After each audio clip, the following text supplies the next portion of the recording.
Lost Boy faced a biker gang with a secret. Tell me who my father is. The storm rolled over the small, forgotten town like a growling beast, lightning flashing across rusted rooftops and cracked streets. In the middle of that chaos, a boy no older than 16 stood at the edge of a dusty biker bar, his fists clenched, his eyes fierce. His clothes were soaked, his shoes muddy, but he didn't move. He'd come too far to turn back now. Inside, laughter echoed, rough, cruel, and loud. Dozens of leather jackets hung off broad shoulders, patches shining with the mark of the Black Vultures, the most feared biker gang in the state. The boy took a shaky breath and pushed the door open. The music stopped. Every head turned. Who let the kid in? A burly man growled, crushing a beer can in his fist. The boy's voice cracked but didn't waver. I'm looking for the man who knows who my father is. Silence fell. Then came a ripple of laughter, but one man in the back, scarred, silent, and older, froze mid-drink. His name was Hawk, the leader of the Black Vultures, and his eyes narrowed as he studied the boy. The kid's name was Eli Carter. For as long as he could remember, his mother had told him nothing about his father, only that he was a dangerous man who'd walked out before Eli was born. But now his mother was gone. Cancer had taken her, and the only thing she'd left behind was a letter with a single line. If you ever want to know the truth, find Hawk. So here he was, standing before a gang that ruled the back roads and the shadows. Get out, boy, one of the bikers said, rising. This ain't a place for kids. Eli didn't move. I won't leave until I get my answer.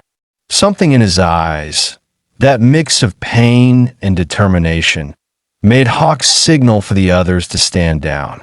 He motioned for Eli to come closer. The room fell quiet. You got guts, Hawk said, his gravelly voice low. What makes you think I know your old man? Eli reached into his pocket and pulled out a worn photograph.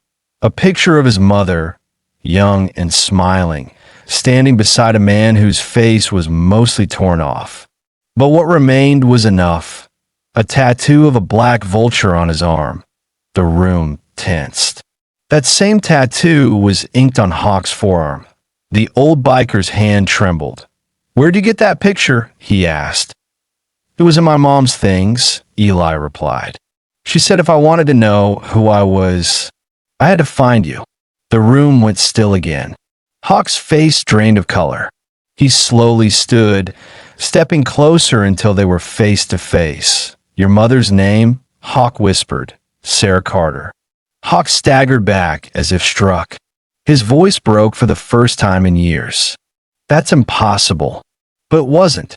Hawk had once been a different man, young, wild in love. He and Sarah had dreamed of escaping this life, starting over somewhere clean. But a deal gone wrong, a rival gang, and a betrayal had ended it all. Hawk thought Sarah had died in the fire that destroyed their home. He had no idea she'd survived, or that she'd been pregnant. The room erupted in murmurs. Some of the gang members looked at Eli with sympathy, others with unease. To them, Hawk was a legend, but to see him break down before a teenage boy was something no one expected. Why didn't you ever come for me? Eli demanded, his voice rising with years of buried anger. Why did you leave her alone? Hawk's eyes glistened. I thought she was gone, son. I thought I lost everything that night. Don't call me that. Eli snapped, tears forming. You don't get to call me that. The tension broke like a dam. Hawk grabbed Eli by the shoulders. You're right. I don't deserve to. But I swear to you, if I could trade everything I've done to change that night, I would. But before either could say more, the roar of engines thundered outside. A rival gang, the Iron Devils, had arrived. They burst through the doors, shouting, We've got unfinished business, Hawk. One of them sneered. You took our shipment. Now we're taking what's yours." Eli barely had time to react before the bar exploded into chaos. Tables flipped, fists flew, and bottles shattered. Hawk pushed Eli behind the bar. "Stay down," he barked, pulling a shotgun from beneath the counter. Eli's heart pounded as he watched the man who might be his father fight like a storm unleashed. But then, one of the Iron Devils spotted the boy and grabbed him, dragging him out. Hawk's blood ran cold. "Let the kid go." Hawk shouted. "Didn't know you had a weakness." The rival smirked, pressing a knife to Eli's throat. "Guess this brat's yours, huh?" The room froze. Hawk dropped his gun, his voice breaking. "Take me. Just don't hurt him." For the first time, Eli saw fear in Hawk's eyes. Not for himself, but for him. The moment of hesitation was enough. Eli kicked the man's leg, breaking free just as Hawk tackled him to the ground.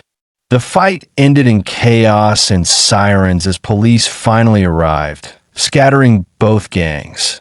Hours later, as dawn broke, Eli sat beside Hawk on the curb. Hawk's face was bruised, but his eyes were gentle. "You really are her boy," Hawk whispered, his voice trembling. "You've got her fire." Eli looked away. "I don't know what to think of you." "You don't have to," Hawk said softly. "But I'll be here if you ever want answers or a family." Eli was silent for a long moment. Then he nodded slightly. "You should probably start by telling me who you used to be before all this." Hawk smiled faintly, the first real smile in years. "Then we've got a lot to talk about." The sun rose behind them, casting golden light across the road. The town was quiet again, but something had changed. The lost boy wasn't lost anymore, and the man who'd lived in darkness had finally found a reason to hope. Moral: sometimes the truth we fear the most is the one that frees us. Love can be buried under guilt, pain, and time, but it never truly dies. All it takes is courage to face it and forgiveness to begin again.